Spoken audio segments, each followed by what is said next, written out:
மகிழுங்கள். நல்ல செய்தி எப்போதும் மகிழ்ச்சி அளிக்கிறது.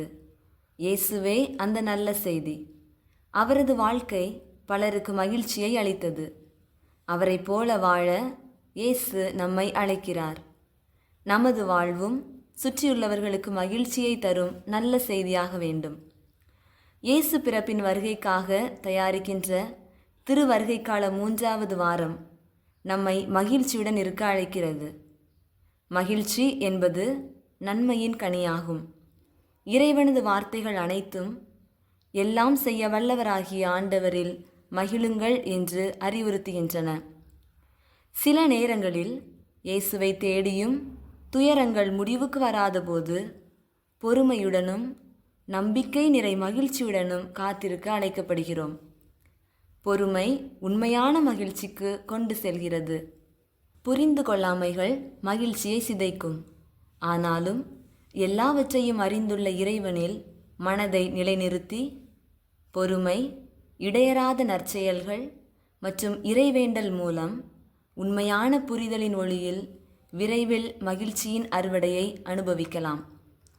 இறைவாக்கினர் எசாயா நூலின் 35ஆம் அதிகாரம், உலர்ந்த பாலைவனம் மலர்ந்து மகிழும், பலவீனமானவர்களுக்கு இறைவன் வலிமை அளிப்பார், அநீதியில் இருப்போருக்கு நியாயம் கிடைக்கச் செய்வார் என்று கூறுகிறது.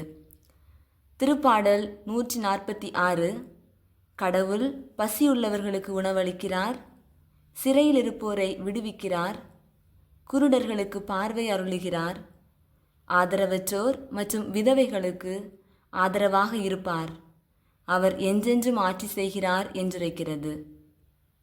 யாக்கோபு 5ஆம் அதிகாரம் 7 முதல் 10 வரை உள்ள இறை வார்த்தைகள் உண்மையான மகிழ்ச்சிக்கு வழிகாட்டுகின்றன.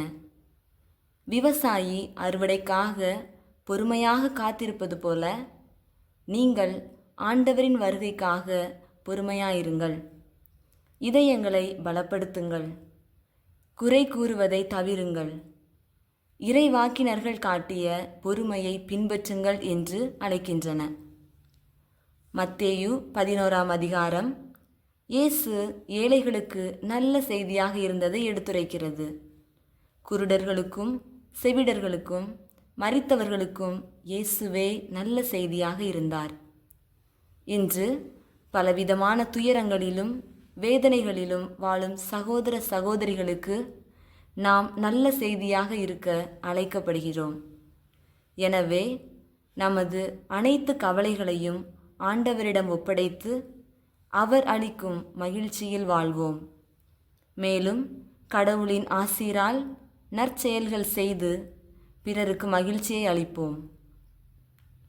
இறை தந்தைக்கும் மகனுக்கும் தூய ஆவியாருக்கும் மாட்சி உண்டாவதாக.